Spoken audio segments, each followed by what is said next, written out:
Welcome to health आशा, आपका अपना health talk show. मैं हूं डॉक्टर प्रिया देवलेकर, आपकी होस्ट एंड दोस्त।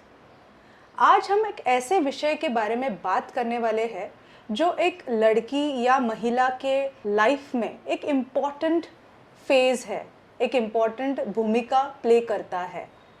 मासिक धर्म या माहवारी या पीरियड्स, मेंस्ट्रुएशन। इस बारे में बात करने के लिए हमसे जुड़े हैं doctor Nimisha Mehta madam. Madam को more than 10 years of experience है in the field of gynaecology. Madam का स्पेशल इंटरेस्ट है अडोलेसेंट मेंस्ट्रुअल डिसऑर्डर्स ट्रीट करने का, हाई रिस्क प्रेगनेंसीज ट्रीट करने का। Madam, welcome to our show. Thank you so much. Madam, हम आज जो टॉपिक डिस्कस करने वाले हैं वो एक महत्वपूर्ण भूमिका निभाती है एक फीमेल की लाइफ में। हम बात करते हैं मेंसेस के बारे में। क्या होता है मैम मेंसेस, और एक फीमेल एनाटॉमी में कैसे इसको आप एक्सप्लेन करेंगे? जी, thank you for having me madam on your show. और जैसे कि मैडम ने कहा कि ये एक बहुत ही अहम भूमिका निभाता है एक महिला के या एक लड़की के जीवन में। तो I will explain it to you with the help of this model. ये एक फीमेल रिप्रोडक्टिव सिस्टम है, यानी एक महिला के शरीर में जो यूट्रस, दोनों फेलोपियन ट्यूब्स, दो हमारे ओवरीज होते हैं। यूट्रस के मुंह को, थैली के मुंह को सर्विक्स कहा जाता है, जो कि यूट्रस का सबसे लोअर मोस्ट पोर्शन होता है, और उसी के नीचे होता है हमारा vagina, which is the outlet, which is the fibromuscular tube, जहाँ से मेंस्ट्रुअल फ्लो बाहर आता है। This is the birth canal also, जहाँ से बच्चा भी डिलीवरी होती है। तो this is the female reproductive system. अब थोड़ा सा अगर आपको मेंस्ट्रुएशन की फिजियोलॉजी के बारे में मैं बताऊँ तो सबसे पहले तो मेंस्ट्रुएशन या मेंसेस या मासिक चक्र या माहवारी जिसको हम बोलते हैं, ये एक नॉर्मल फिजियोलॉजिकल प्रोसेस है हर वुमन के बॉडी में, जो कि तकरीबन जब लड़की 11 से 12 साल की उम्र में आ जाती है तो कुछ हार्मोनल चेंजेस होने के वजह से, एक मैच्योरेशन होने की वजह से ये पीरियोडिक साइकिल शुरू हो जाता है। सो पीरियोडिक इसीलिए क्योंकि ये हर महीने होता है, एक फिक्स्ड इंटरवल के बाद होता है, एक साइकिल जैसा एक एस्टैब्लिश हो जाता है। And this basically is nothing but, ये जो यूट्रस के अंदर की ये जो लाल आपको लाइनिंग दिखती है, इसको हम एंडोमेट्रियम बोलते हैं। तो it is the periodic shedding out of this endometrium. ये अंदर की लाइनिंग, ये चादर हर महीना बाहर आती है ब्रेक होके, और इसी से हमारा मेंस्ट्रुअल फ्लो या मेंस्ट्रुअल ब्लीडिंग जिसको हम बोलते हैं, that is nothing but this. So जब लड़की की उम्र 10-11 साल की होने लगती है, हमारे ब्रेन में एक पिट्यूटरी ग्लैंड नामक एक पार्ट है जो कि कुछ हार्मोन्स रिलीज करता है। ये हार्मोन्स जाते हैं हमारे दोनों ओवरीज को स्टिमुलेट करते हैं, जो कि ईस्ट्रोजन और प्रोजेस्टेरॉन नाम के हार्मोन्स बनाता है। Now this is the time, the age of 10 to 11 years, जब ये जो पूरा एक्सेस है, हाइपोथैलेमो पिट्यूटरी ओवेरियन एक्सेस, ये एक्टिवेट हो जाता है। तो दैट इज वाई वी से अब लड़की बड़ी हो गई है, या ये एक ट्रांजिशन फेज आ गया है from childhood to adulthood. That is because ये हार्मोन्स अब एक्टिव हो गए हैं। So now what happens is, ये ओवरीज एग बनाना शुरू करते हैं, या ओव्यूलेशन जिसको कहते हैं, वो शुरू होता है। तो हर महीना बीचों बीच, महीने के बीचों बीच रफली 14th या 15th या 16th डे पे ये एग रिलीज होता है from any one of the ovaries. अब ये जो एग है, ये रिलीज हुआ है ओवरी में से, ये जाता है हमारे फैलोपियन ट्यूब में, एंड ये egg then travels to the near the uterus. When the girl is unmarried, जब शादी नहीं है, तो obviously there is no sperm to fertilise this egg. जब शादी हो जाती है, स्पर्म अगर है, तो स्पर्म इस एग को फर्टिलाइज कर सकता है और प्रेगनेंसी क्रिएट हो सकता है। Then this pregnancy requires this inner lining of the uterus to go and sit and grow there for 9 months. पर जब प्रेगनेंसी नहीं है, स्पर्म नहीं है, तो ये एग इस अंदर की लाइनिंग को अब ज़रूरत नहीं है थिक रहने का, तो वो एग और ये जो अंदर की एंडोमेट्रियम है, ये दोनों ही शेड होने लगते हैं in the form of periods, जिसको हम मेंस्ट्रुअल ब्लड बोलते हैं। तो this is the basic physiology. ये हर महीना होता है। शुरुआत में जब ये इसकी शुरुआत होती है 10 से 12-13 साल के बीचों बीच, तो initially the axis is a little immature, थोड़ा 2-3 साल लगता है उसको प्रॉपर साइकिल्स में एस्टैब्लिश होने के लिए। इसीलिए शुरुआत के 1-2 साल में अगर आपके पीरियड्स जस्ट शुरू हुए हैं, you have attend your menarche जिसको हम कहते हैं, the onset of your menses, expect some irregularity for first 1 or 2 years, then the hormones they start getting mature, the axis starts getting well matured, and then the periods get regularized. So that is the basic physiology of menstruation. Means ये normal physiology है। Absolutely. Okay जी। क्या as variations होते हैं madam? जैसे आपने कहा कुछ में ये मेनार्की अटेंड होती है 10-11, कुछ में एज वेरिएशंस होते हैं, क्या कहेंगे मैडम हमारे ऑडियंस? तो नॉर्मली ये 10 से 14 साल के बीच का नॉर्मल एज होता है मेनार्की का, बट आजकल हम लोग देख रहे हैं एक अर्लियर ट्रेंड हो रहा है मेनार्की का। See a lot of it is because अभी हम देख रहे हैं कि obesity, childhood obesity, stress factors, environment, nutrition, आपका जेनेटिक्स, आपका ये सब कुछ बहुत रोल प्ले करता है आपके मेनार्की में, आपके ऑनसेट ऑफ मेंसेस में। तो typically the age is 10 to 14, but nowadays we do see girls getting their periods at 9 also. But yes, if you are not getting your periods even till the age of 15-16 years, that is a little late. You should get it by then. Or if you are getting it too early, जैसे 8 से भी पहले आपको periods आ रहा है, तो थोड़ा सा वो out of the normal range है। ओके मैम, आपने ये भी कहा कि वो हर महीना आता है जी। तो क्या होता है ये डेज, ये इसके days। बाद जी। नेक्स्ट साइकिल आता वी है? Should expect the next cycle. तो नॉर्मली ये जो इंटरवल है ये 28 to 30 डेज का होता है। ओके इसमें भी कुछ variation, 1 week plus minus, maybe 28 days नहीं तो 24-23 डेज में, या 30-35 डेज में भी we can accept that range. तो ये एक जनरलाइज्ड रेंज है पीरियड्स का। कितने दिन तक ये ब्लीडिंग होता है? जो भी ऑन एन एवरेज ये 3 से 5 दिन के लिए पीरियड चलता है। और इसमें आप बिलीव नहीं करेंगे पर less than 70-80 ml of bleeding होता है। हमें ऐसा लगता है कि काफ़ी blood we are losing every month, but it's actually not even 100 ml if we have to measure it. Okay जी। जैसे अगर 10-11 साल के बच्चे होते हैं, उनको मेंस्ट्रुअल हाइजीन अगर आप थोड़ा समझाएंगे उनको कि कैसे रखना है जब फर्स्ट टाइम मेंसेस आता है, और हर साइकिल में भी कैसे मेंस्ट्रुअल हाइजीन रखना है? यस तो सबसे पहले तो मैं ये कहना चाहूँगी कि पहला पीरियड आना ये एक बहुत ही माइलस्टोन होता है किसी भी गर्ल के लाइफ में। बहुत सारा एंग्जाइटी रहता है गर्ल्स में, दे आर वेरी एंग्शियस, उनको बहुत डर भी रहता है, बहुत फियर रहता है, कईयों को पता ही नहीं होता है कि what to expect. So it's very important to make them mentally prepared, and इसमें मदर्स का, फैमिली का और स्कूल टीचर्स का बहुत बड़ा रोल होता है। Then of course as health care professionals we come into the picture, but सबसे पहला जो उनका पॉइंट ऑफ कॉन्टैक्ट है that is the females around them. तो मेंस्ट्रुअल हाइजीन ये एक बहुत इंपॉर्टेंट एस्पेक्ट है अबाउट मेंस्ट्रुएशन जो हर यंग गर्ल को पता होना चाहिए। सी आपकी पर्सनल हाइजीन ये बहुत इंपॉर्टेंट है during the periods. So every day you have to take a bath, even though you are having your periods, you are bleeding to some extent, but every day एक warm water से bath होना ज़रूरी है। You have to clean, keep your private parts clean, keep your genitals clean। आपको अपने parts अच्छे से wash करने हैं, and simple lukewarm water is enough। Do not fall into the trap of हम फ्रेग्रेंट या सेंटेड प्रोडक्ट्स यूज़ करेंगे, वो नहीं यूज़ करना है। सिंपल पानी, गर्म पानी, वार्म वाटर से आपको साफ रखना है, ड्राई रखना है। आपने वॉश किया, आपने बाथ लिया, आफ्टर दैट वेट नहीं छोड़ना है। You have to clean, wipe your genital area dry, and the wiping has to be from front to backwards, not backwards to front. Okay, and then of course अगर आप sanitary pad use कर रहे हो तो sanitary pad को periodically change करना है। You have to change it in every 4 to 6 hours। ये बहुत ही ज़रूरी है, लंबे समय के लिए आपको पैड को वेयर नहीं करना है, नहीं तो आपको दूसरे रिस्क्स, इन्फेक्शन का रिस्क एक्सेट्रा होने का खतरा रहता है।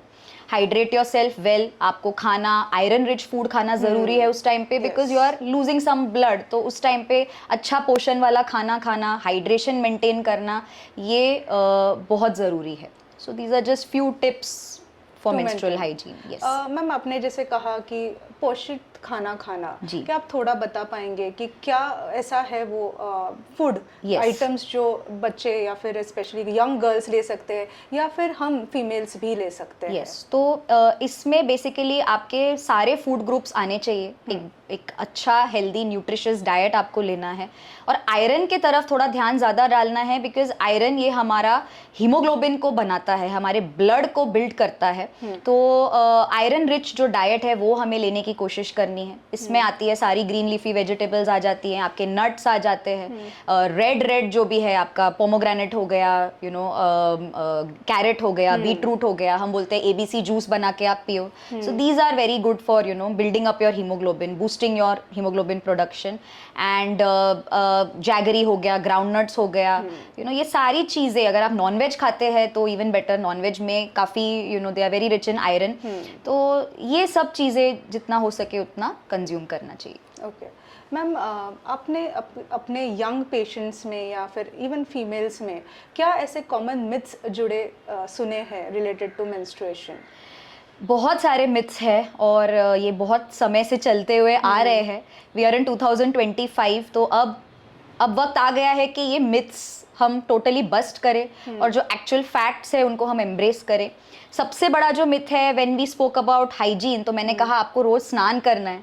और एक बहुत बड़ा मिथ ये है जो गांव में, रूरल एरियाज़ में आज भी औरतों को कहा जाता है कि जब आपका पीरियड आता है आपको नहाना नहीं है। They are told not to take a bath. So that's a very big myth because you are directly getting a risk of infection अगर आप cleanliness नहीं maintain करेंगे. So it's a very basic thing to take a bath every day.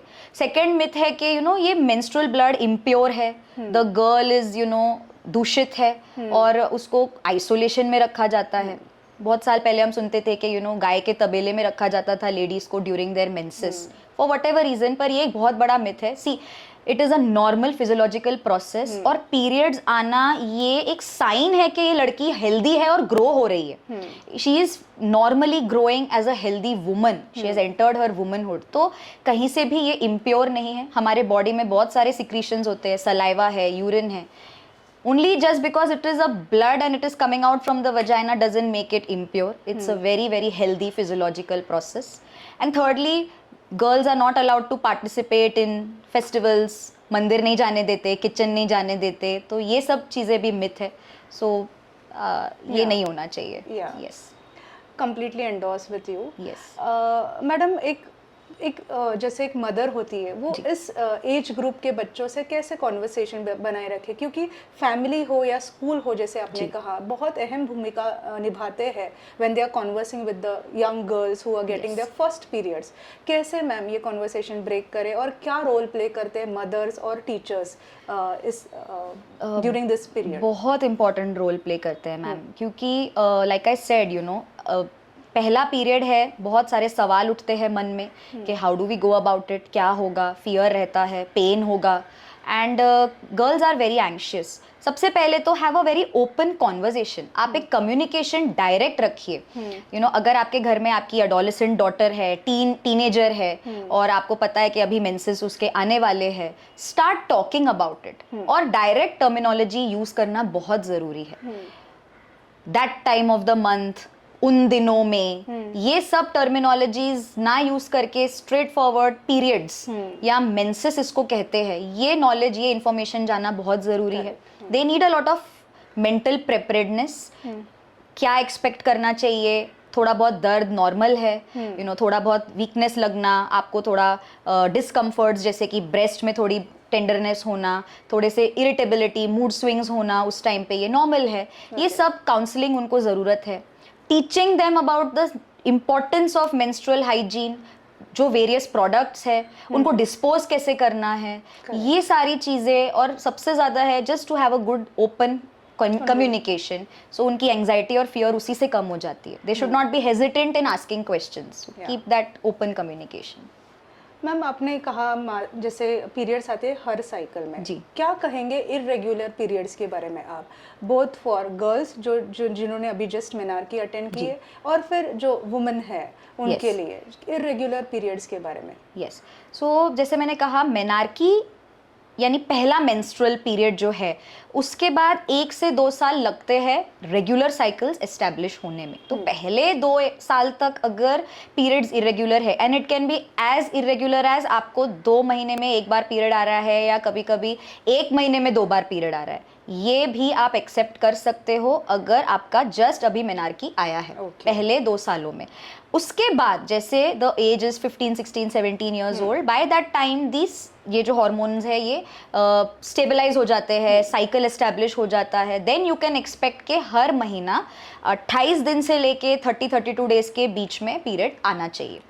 अगर ये gap, मान लीजिए अब लड़की की उम्र थोड़ी ज़्यादा है, मैरिड है, और ये गैप 35 डेज से ऊपर जा रहा है 2 पीरियड्स के बीच में, या 21 दिन से पहले ही पीरियड आ रहा है, गैप 21 दिन से भी कम है, तो हम इसको इरेगुलर पीरियड्स बोल सकते हैं। या तो ओलिगोमेनोरिया या पॉलीमेनोरिया, डिपेंडिंग ऑन पीरियड जल्दी जल्दी आ रहा है या पीरियड बहुत समय के बाद आ रहा है। But 21 days to 35 days can be accepted as the range. Ideal is 28 to 30 days. Okay ma'am, menstrual disorders के बारे में अगर आप थोड़ा कहेंगे कि हम देखते हैं कि आजकल पीसीओएस ये एक कॉमन टर्मिनोलॉजी मेडिकल डिसऑर्डर देखते हैं हम यंग गर्ल्स में। थोड़ा अगर और ऐसे कौन से मेंस्ट्रुअल डिसऑर्डर्स है जो देखे जा रहे हैं आपके पेशेंट्स में? तो बेसिक की अगर मैं बात करूँ तो सबसे कॉमन जो है वो है डिस्मेनोरिया, यानी कि पेनफुल पीरियड्स के दौरान जो पेट में दर्द होता है, क्रैम्प्स जिसको हम बोलते हैं, मरोड़ आना बोलते हैं, ये सबसे कॉमन कंप्लेंट होती है। सी नॉर्मल कुछ हद तक डिस्मेनोरिया कैन बी एक्सेप्टेबल। ये सिंपल चीज़ें जैसे आप हॉट वाटर बैग रख सकते हो, थोड़ा आराम कर सकते हो, hydrate yourself well, try to sleep, try to divert your mind, these work in simple थोड़े बहुत पेन में। पर आपको अगर बहुत ज़्यादा पेन है, इतना ज़्यादा है कि आप अपने रूटीन एक्टिविटीज़ नहीं कर पा रहे हो और आपको मेडिकेशन लेना पड़ता है, तो देन यू शुड डेफिनेटली अपने गायनेकोलॉजिस्ट को मिलिए और उनसे जानिए कि इसके क्या कारण हो सकते हैं। कुछ इसमें एनाटॉमिकल कारण भी हो सकते हैं, कुछ गांठ है यूट्रस के अंदर एक्सेट्रा, उसकी वजह से सीवियर पेन भी हो सकता है। तो इस तरीके से डिस्मेनोरिया ये सबसे कॉमन एक चीज़ हम देखते हैं।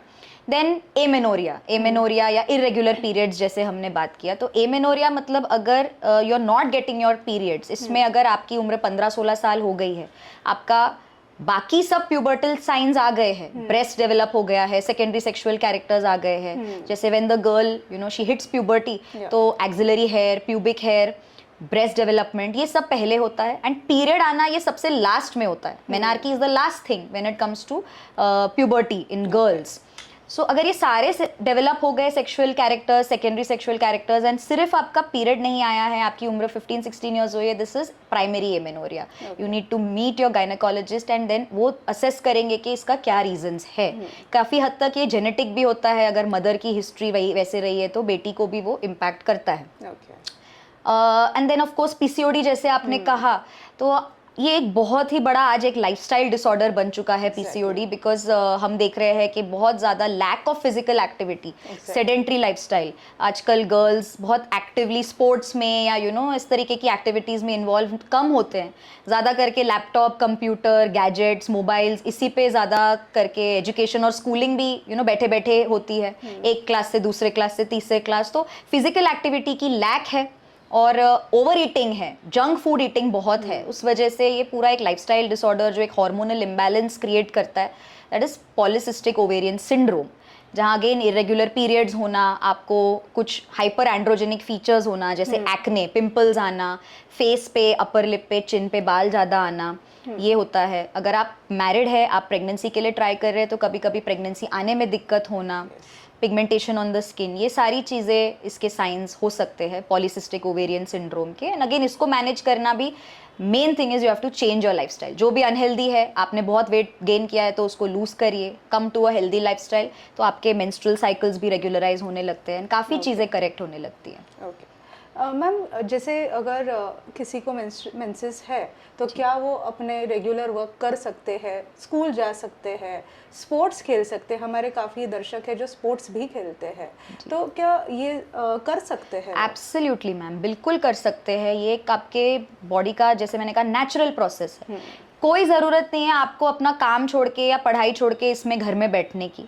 और ये क्योंकि ये बहुत सालों तक होने वाला है, हर महीने होने वाला है, तो I mean acceptance and just preparedness is important. और you can do all your activities. आजकल तो हमारे पास ऐसे प्रोडक्ट्स है, you know, like menstrual cup and tampon, जिसके साथ आप स्विमिंग ड्यूरिंग योर पीरियड्स भी गर्ल्स करती है। और ट्रैवलिंग, स्विमिंग, एथलेटिक्स, सब कुछ पॉसिबल हो जाता है। So absolutely no need to, you know, leave your routine activities. Yes ma'am, कब आएंगे उस बात पर कि अब हमें डॉक्टर के पास जाना है या we have to seek a medical attention? कब आता है ये फेज? यस, तो जैसे मैंने कहा कि अगर आपकी उम्र हो गई है 15-16 इयर्स और अभी भी आपको पीरियड्स नहीं आए हैं, you should see a doctor. अगर आपको बहुत जल्दी पीरियड्स आ गए, you know, you are 8 years old, 7 years old, it's unlikely इतनी जल्दी आएगा, पर हमने फिर भी देखे हैं कि आजकल गर्ल्स को जल्दी पीरियड आने का संभावना रहता है। तो अगर ऐसा है तो you have to see your doctor. ज़रूरत से ज़्यादा ब्लीडिंग होना, जिसको हम मेनोरेजिया कहते हैं, उस सिचुएशन में भी आपको अपने गायनेकोलॉजिस्ट के पास जाना चाहिए। तो इसको हम कैसे क्वांटिफाई, आपको कैसे पता चलेगा कि ये ज़रूरत से ज़्यादा ब्लीडिंग है? तो जैसे मैंने कहा, normal bleeding is 3 to 5 days। अगर 7 दिन के ऊपर ये पीरियड जा रहा है, आपको 8-8 दिन, 10-10 दिन, 12-12 दिन ब्लीडिंग होता है, बड़े बड़े क्लॉट्स जा रहे हैं, खून की गांठें गिर रही है आपको, तो ये ज़्यादा हैवी ब्लीडिंग माना जाता है। आपको वीकनेस आ रही है, यू अंडरस्टैंड कि you are losing too much blood, हर 2-2 घंटे में, 3-3 घंटे में आपको अपना सैनिटरी नैपकिन चेंज करना पड़ रहा है। सो दिस इज हैवी फ्लो। इस सिचुएशन में you should C your doctor.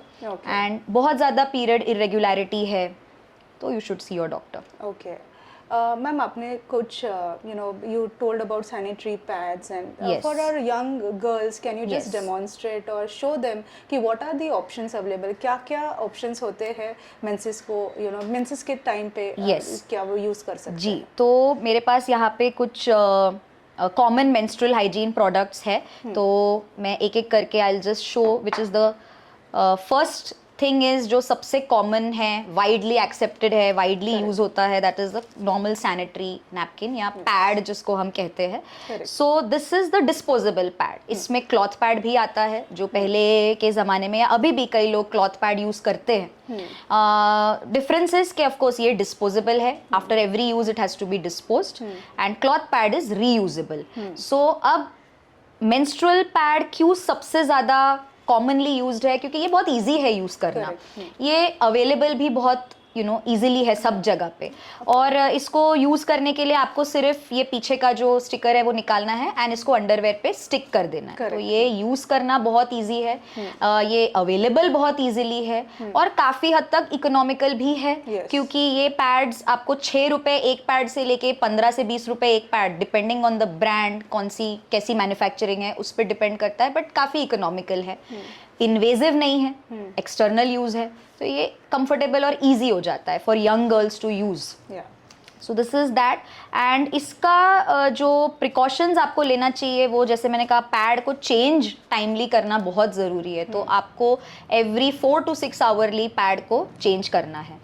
कई लड़कियों को लगता है कि अरे पैड तो अभी भरा ही नहीं है, उतना ब्लीडिंग है ही नहीं, तो मैं क्यों चेंज करूं?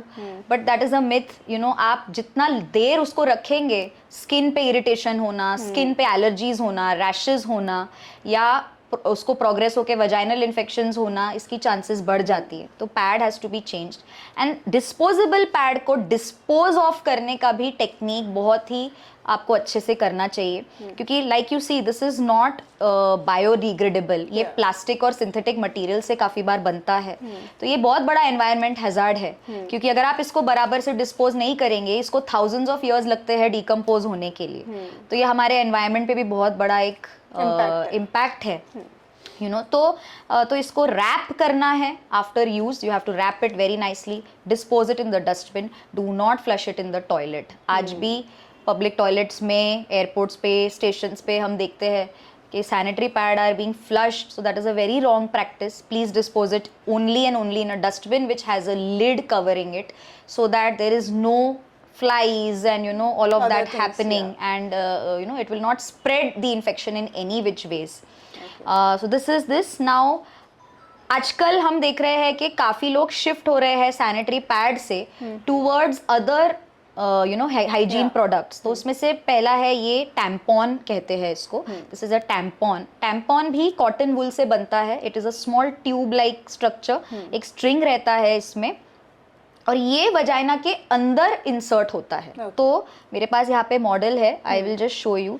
सो this is the vagina and tampon को you have to hold it in your hands. Again, very important thing is for all the girls कि you have to wash your hands thoroughly before insertion and after removal. चाहे वो आप pad use करें या tampon use करें.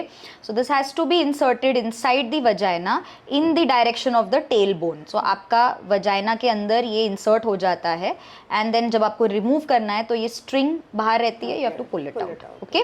Tampon और menstrual pad जो होता है, पैड जो सैनिटरी पैड होता है, दोनों भी ये डिस्पोजेबल ही है, after use you have to dispose it. ये क्या करता है, ब्लड को अब्जॉर्ब करता है। This will be inside your vagina and it will absorb the blood. ये वेरियस साइजेस में मिलता है, यू नो इसके साइजेस और इसकी अब्जॉर्बेंसी भी डिफर करती है। तो ये जो है, ये इसका एक ही प्रॉब्लम है कि you know why everybody is not using it is क्योंकि ये इंसर्शन और रिमूवल थोड़ा सा आपको सीखना पड़ेगा, एक टेक्निक है। तो that is the reason why, but otherwise this is also a good option. Again 4 to 6 hourly आपको इसको निकालना है, चेंज करना है। और इसके बारे में मैं एक ही चीज कहना चाहूंगी, जो इसका सबसे बड़ा हेल्थ हैजर्ड है, that is something called as toxic shock syndrome, TSS। तो ये अब्जॉर्ब करता है ब्लड को। अगर आपने टैम्पॉन को वेयर किया है एंड बहुत घंटों तक नहीं चेंज किया, तो ये तो ब्लड को अब्जॉर्ब कर रहा है। तो क्या होता है, ये जो ब्लड का टैम्पॉन है सोक्ड विद ब्लड, ये एक ब्रीडिंग ग्राउंड बन जाता है बैक्टीरिया के लिए। तो काफ़ी bacteria can start breeding on this and you can have some infection which is very life threatening also, which is called toxic shock syndrome, जिसमें आपको high fever, rashes, vomiting, diarrhea, low BP, ये सारी चीज़ें हो सकती है। और ये आपको इमीडिएटली अगर ऐसा कोई सिम्टम है, you are using a tampon, तो you should report to your doctor. तो इसीलिए टैम्पॉन को टाइमली निकालना बहुत ज़रूरी है, और try to use the low absorbency one. ज़्यादा अब्जॉर्ब जो करते हैं उसमें ज़्यादा रिस्क ऑफ इन्फेक्शन हो जाता है। एंड देन ऑफ कोर्स एक और जो अभी बहुत पॉपुलर हो गया है, that is menstrual cup. So this is a menstrual cup. ये बेसिकली बनता है मेडिकल ग्रेड सिलिकॉन से। ये बहुत ही सॉफ्ट एंड फ्लेक्सिबल होता है, और ये अब्जॉर्ब नहीं करेगा ब्लड को, ये कलेक्ट करेगा आपके मेंस्ट्रुअल ब्लड को। तो इसको इंसर्ट और रिमूव करने का भी टेक्निक होता है, and that is the reason why young girls या काफ़ी लोग ना पैड से इस पे स्विच होने के लिए मतलब काफ़ी सोचते हैं, क्योंकि इसको अंदर इंसर्ट करना है। So you have to be comfortable with the insertion, comfortable with the removal. इसको इंसर्ट करने के लिए यूजुअली पिंच करके, इसको फोल्ड करके इस तरीके से वजाइना के अंदर इंसर्ट करना पड़ता है। And you have to stand also in that position. You have to either squat or you have to keep one leg on the toilet seat, so you can have space in the vaginal opening and then insert it. And insert करने के बाद में ये इस तरीके से open हो जाएगा आपके vagina के अंदर जाके। and जब ये open हो जाएगा, एक seal create हो जाता है like a vacuum। तो ये आपके blood को collect करेगा। जब आपको इसको निकालना है, you have to again wash your hands, clean them properly, insert your fingers, find for the base, pinch it। Pinch करेंगे तो वैक्यूम ब्रेक हो जाएगा, seal, and then you have to gently remove it out in the same direction जैसे आपने उसको अंदर डाला था। तो ये इंसर्शन एंड रिमूवल थोड़ा सा एक टेक्निक है उस वजह से, और ये सबसे बड़ा इसका प्लस पॉइंट है कि ये बहुत सालों तक रीयूजेबल है। जैसे कि मैंने कहा, ये दोनों आपको डिस्पोज करने हैं, पर दिस कैन बी रीयूज्ड। इसको आपको वॉश करना है यूज़ के बाद थरली, फिर गर्म बॉइलिंग वाटर में इसको स्टेरिलाइज करना है, and you can use it once it is sterile. In fact कुछ तो मैन्युफैक्चरर्स है जो बोलते हैं 10-10 साल तक आप उनका मेंस्ट्रुअल कप यूज़ कर सकते हो, but we do not recommend उतना लंबा। हम कहते हैं कि आप 3 से 4 साल या 5 साल मैक्सिमम के बाद डिस्पोज ऑफ करिए इसको and use the next one. But this is a life changer for many girls. काफ़ी ट्रांजिशन हुआ है from menstrual pad to menstrual cup, and they have started, क्योंकि इसके साथ भी आप स्विमिंग कर सकते हो, लीकेज के चांसेस बहुत कम है अगर आपने उसको अच्छे से वेयर किया है। एंड वही है कि ये थोड़ा और लंबे टाइम के लिए आप पहन सकते हैं। अगर ये आपको 4 से 6 घंटे में चेंज करने हैं, तो ये आप 8 से 10 घंटे भी वेयर कर सकते हो। यस, ये, और अगर आपको बहुत ज़्यादा ब्लीडिंग है, फ्लो ज़्यादा है, तो आपको शायद जल्दी थोड़ा चेंज करना पड़े। Otherwise menstrual cup can be worn for a slightly longer time. And उसके बाद ये छोटा पैड है जिसको पैंटी लाइनर कहा जाता है। सो फॉर पीरियड के पहले कभी कभी प्री मेंस्ट्रुअल स्पॉटिंग होती है, ब्लीडिंग होती है, या कभी कभी उसके लिए, या अपने मान लीजिए आप पहली बार टैम्पॉन यूज कर रहे हैं, आप कॉन्फिडेंट नहीं है कि उसके वजह से कुछ लीकेज तो नहीं होगा, you can just stick this, ये अंडरवेयर के शेप में और उसके साइज का ही रहता है। तो थोड़े बहुत ब्लीडिंग को सोक करने के लिए ये भी डिस्पोजेबल होता है, just like a normal sanitary pad. And then we have period underwears. तो ये होते हैं पीरियड पैंटीज या पीरियड अंडरवेयर्स, जो कि basically you just have to wear it, एक अंडरवेयर की तरह। इसके नीचे कोई और दूसरा अंडरवेयर पहनने की ज़रूरत नहीं है। इसमें नीचे पैडिंग होती है जो काफ़ी, जिसकी अब्जॉर्बिंग कैपेसिटी ज़्यादा होती है नॉर्मल पैड से। तो इनफैक्ट इवन डिलीवरी के बाद जो पेशेंट होते हैं जिनको ब्लीडिंग होता है थोड़ा पोस्टपार्टम फेज में, उनको भी हम रेकमेंड करते हैं कि ये आपके लिए ईजी है, just wear it and then you can dispose of. इसमें भी क्लॉथ के भी आते हैं जो रीयूजेबल है, but this is the disposable one. तो इन अ क्रक्स हमारे पास आज बहुत सारे ऑप्शंस है। वो ज़माना अब नहीं है जब कपड़ा यूज़ करना है, जो बहुत साल पहले गांव में और जगहों पे सिर्फ कपड़ा यूज़ करते थे, कपड़े को वॉश करते थे, सनलाइट में सुखाते थे, फिर उसको यूज़ करते थे। आज हम जिस जनरेशन में है, we have lot of options. Correct. आप कुछ भी चूज़ करें, it is on your convenience. आपको बस उसका करेक्ट वे ऑफ यूजिंग आना चाहिए। हाइजीन मेंटेन करना सारे ही ऑप्शंस में बहुत ज़रूरी है। Basic hand wash before and after, disposal techniques, and you should know how frequently आपको ये चेंज करना है। ये सारे चीज़ें हैं, बट आपके हिसाब से, आपकी कन्वीनियंस के हिसाब से आप ट्राई कर सकते हैं और कुछ भी यूज़ कर सकते हैं जो आपको सूट होता है। Correct. Ma'am, as the world is progressing, आज हम मेंस्ट्रुएशन बात करते हैं, हमारे हर एक फैमिली मेम्बर भी उतना ही ओपन होता है डिस्कशन के लिए। जैसे कुछ सिंगल फादर्स हैं, वो भी अपनी बच्ची का उतना ही केयर लेते हैं। एक वुमेन अपने हस्बैंड से बात कर सकती है related to menses. So boys को भी ये समझना बहुत ज़रूरी है कि ये एक इम्पॉर्टेंट फिजियोलॉजिकल चेंज है वुमेन के लिए, और इसमें क्या क्या ख्याल रखना पड़ता है। तो जो हमारे पुरुष जो हमारा ये वीडियो देख रहे हैं, वो भी आज समझे कि ये नॉर्मल फिजियोलॉजी है और इसमें क्या क्या ध्यान रखना पड़ता है, ताकि आप एजुकेशन दे पाए अपने फीमेल्स को, अपने घर के फीमेल्स को। मैम, आई थिंक मेंस्ट्रुएशन इतना डिटेल में आपने इतनी अच्छी से समझाया, और आपने ये भी कहा कि कुछ इम्पॉर्टेंट मैसेजेस दिए आपके टॉक्स में, जो इम्पॉर्टेंट है from young females to all the females attending who are getting menses। Please देखिए ये वीडियो कम्प्लीटली, ताकि आपको वो मैसेजेस कम्प्लीटली आप तक पहुंच सके। मैम, मैं धन्यवाद करना चाहूँगी आपका कि आप आए और आपने आपका कीमती वक्त इस टॉपिक के लिए दिया। हमारा यही प्रयास है हेल्थ आशा में कि हम आप तक पहुंचाए वो information in an easy way. दो इंटरनेट पे सब कुछ अवेलेबल है, बट एक वीडियो में सब कुछ अगर आपको देना हो कि क्या होता है वो हेल्थ इशू और उसके लिए क्या किया जा सकता है, यही हमारा प्रयास है। जुड़े रहिए, बने रहिए हेल्थ आशा के साथ, शेयर कीजिए ऐसे वीडियोस आपके फ्रेंड्स एंड फैमिली के साथ। नमस्कार। ऐसे मोर हेल्थ इन्फॉर्मेशन वीडियोस के लिए देखते रहिए हमारा channel health Asha talk show by doctor Priya Devlekar. आपको अगर कोई हेल्थ इन्फॉर्मेशन या हेल्थ इश्यूज रिलेटेड कोई भी जानकारी चाहिए तो email us on the below email ID. Follow कीजिए हमारा चैनल, सब्सक्राइब कीजिए और शेयर कीजिए हमारा चैनल। नमस्कार।